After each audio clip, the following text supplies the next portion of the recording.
இந்த 7 minutes video கண்டிப்பாக யூஸ்ஃபுல்லாக இருக்கும். ஒரு 4 ஸ்டெப்ஸில் உங்கள் இங்கிலீஷை அல்டிமேட்டாக மாற்ற முடியும் அப்படின்னா நம்ப முடியுதா?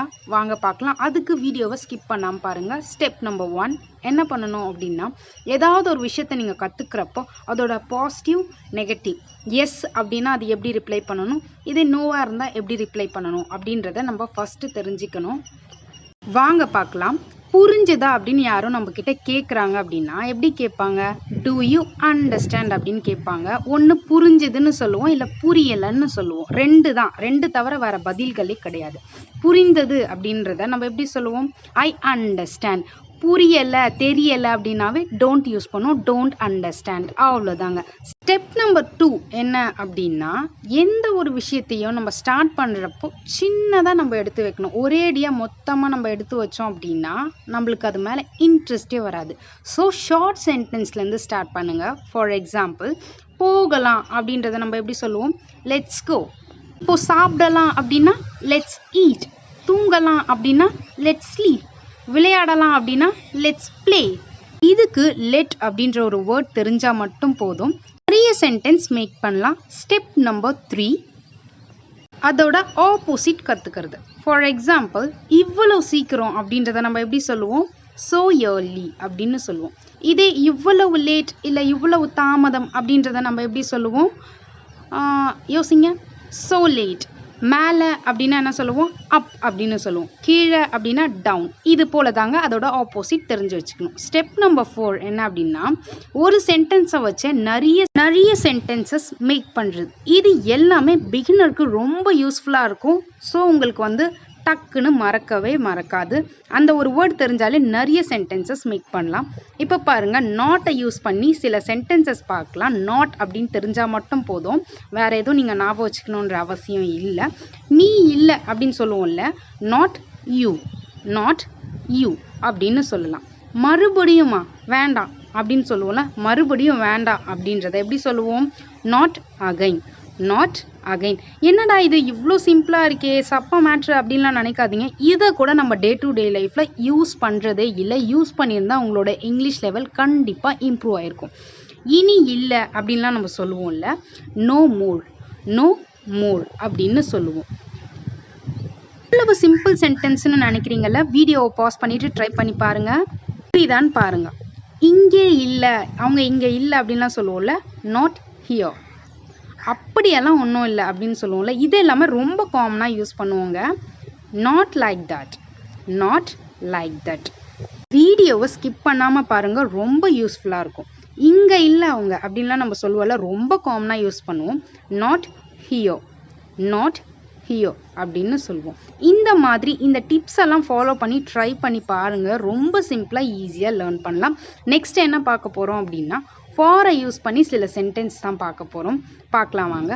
எதற்காக அப்படின்லாம் நம்ம கேட்போம்ல, எதற்காக அப்படின்றத நம்ம சிம்பிளாக ஃபார் வாட் அப்படின்னு சொல்லலாம். ஃபார் அப்படின்ற ஒரு வேர்ட் தெரிஞ்சால் மட்டும் போதும், இத்தனை சென்டென்சஸ் நீங்கள் மேக் பண்ணலாம்.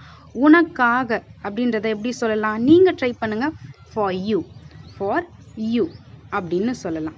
நிச்சயமாக, கண்டிப்பாக நான் வரேன் அப்படின்லாம் சொல்லுவோம்ல, கண்டிப்பாக அப்படின்றத நம்ம எப்படி சொல்லுவோம்? ஃபாரை யூஸ் பண்ணி ஃபார் ஷுர், ஃபார் ஷுர். இது எல்லாமே ரொம்ப காமனாக டே டு டே லைஃப்பில் யூஸ் பண்ணக்கூடியது தான். எனக்காக இதை பண்ண மாட்டியா அப்படின்லாம் கேட்போம்ல, ஃபார் மீ, ஃபார் மீ அப்படின்னு சொல்லலாம். இப்போது நீங்கள் தான் சொல்லணும், இருவருக்கும், 2 பேருக்குமே அப்படின்றத ஃபாரை யூஸ் பண்ணி எப்படி சொல்லலாம் அப்படின்றத காமெண்ட் செக்ஷனில் சொல்லுங்கள். அதே மாதிரி இந்த வீடியோ யூஸ்ஃபுல்லாக இருந்துச்சானும் சொல்லுங்கள். எல்லாருக்கும் அப்படின்றத நம்ம எப்படி சொல்லுவோம்? For all, for all. இந்த மாதிரி நீங்கள் லேர்ன் பண்ணிட்டீங்க அப்படின்னா ரொம்ப ரொம்ப சிம்பிளாக ஈஸியாக கற்றுக்கலாம். Trust me. வேடிக்கையாக அப்படின்ட்டு நம்ம சொல்லுவோம்ல, ஃபார் ஃபன், ஃபார் ஃபன். ஃபாரை யூஸ் பண்ணி எவ்வளோ சென்டென்சஸ் மேக் பண்ணலாம் பார்த்தீங்களா? இப்போது இன்னை யூஸ் பண்ணி ஒரு சில சென்டென்சஸ்லாம் பார்க்கலாம். கண்டிப்பாக ரொம்ப ரொம்ப யூஸ்ஃபுல்லாக இருக்குங்க. மின்னல் வேகத்தில் ஒரு விஷயம் நடந்துச்சு அப்படின்னு நம்ம சொல்லுவோம்ல, அதை இன் அ ஃப்ளாஷ், இன் அ ஃப்ளாஷ் அப்படின்னு சொல்லலாம். நல்லெண்ணத்தில் தான் சொன்னேன் அப்படின்லாம் நம்ம சொல்லுவோம்ல, நல்லெண்ணத்தில் சொன்னேன் அப்படின்றத இன்னை யூஸ் பண்ணி இன் அ குட் ஃபெய்த் அப்படின்னு சொல்லலாம். இப்போது மாமியார் மாமனார் வீடு அப்படின்லாம் நம்ம சொல்லுவோம்ல, அதை நம்ம இங்கிலீஷில் எப்படி சொல்லுவோம் அப்படின்னா, இன்னை யூஸ் பண்ணி இன்லாஸ் அப்படின்னு சொல்லலாம். இன்லாஸ்.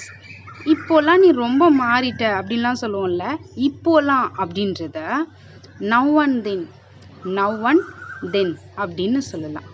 உடனே அதை பண்ணிடு அப்படின்னு சொல்லுவோம்ல, இதை எப்படி சொல்லலாம் அப்படின்னா தென் அண்ட் தேர். இதை தான் பைனாமியல் பேர்ஸ் அப்படின்னு சொல்லுவாங்க. ரொம்ப சிம்பிளாக ஈஸியாக ஞாபகம் வச்சுக்கலாம். ஏறத்தாழ அப்படின்றத நம்ம எப்படி சொல்லுவோம் அப்படின்னா more or less, more or less. 2 word இருக்கும், அதுதான் பைனாமியல் பேர்ஸ் அப்படின்னு சொல்லுவாங்க இங்கிலீஷில். இதையும் ஈஸியாக ஞாபகம் வச்சுக்கலாம். பழிக்கு பழி அப்படின்னு சொல்கிறதா did for date, did for date அப்படின்னு சொல்லலாம். ஒருத்தவங்க ஒரு விஷயத்தில் நிலையாகவே இருக்க மாட்டாங்க, அதை வந்து தள்ளாடும் நிலைன்னு சொல்லுவாங்க. அதை ஹம்டி டம்டி அப்படின்னு சொல்லலாம். ஹம்டி டம்டி அப்படின்னு சொல்லலாம். இப்போது ஓவரை யூஸ் பண்ணி ரொம்ப காமனாக டே டு டே லைஃப்பில் யூஸ் பண்ணுற சில சென்டென்சஸ் பார்க்கலாம். திரும்ப திரும்ப அப்படின்னு நம்ம சொல்லுவோம்ல, அதை ஓவர் அண்ட் ஓவர் அப்படின்னு சொல்லலாம். ஓவர் அண்ட் ஓவர் அப்படின்னு சொல்லலாம். முற்றிலும் அப்படின்றத எப்படி சொல்லலாம் அப்படின்றத நீங்களும் என் கூட சேர்ந்து ட்ரை பண்ணுங்கள். ஆல் ஓவர், ஆல் ஓவர் அப்படின்னு சொல்லுவோம். மீந்து போனது, எஞ்சியவை, இதெல்லாம் எப்படி சொல்லுவோம் அப்படின்னா லெஃப்ட் ஓவர், லெஃப்ட் ஓவர் அப்படின்னு சொல்லுவோம். மீந்த சாப்பாடெல்லாம் நம்ம லெஃப்ட் ஓவர் அப்படின்னு சொல்லலாம். இப்போது மோரை யூஸ் பண்ணி சில சென்டென்சஸ்லாம் பார்க்கலாம்.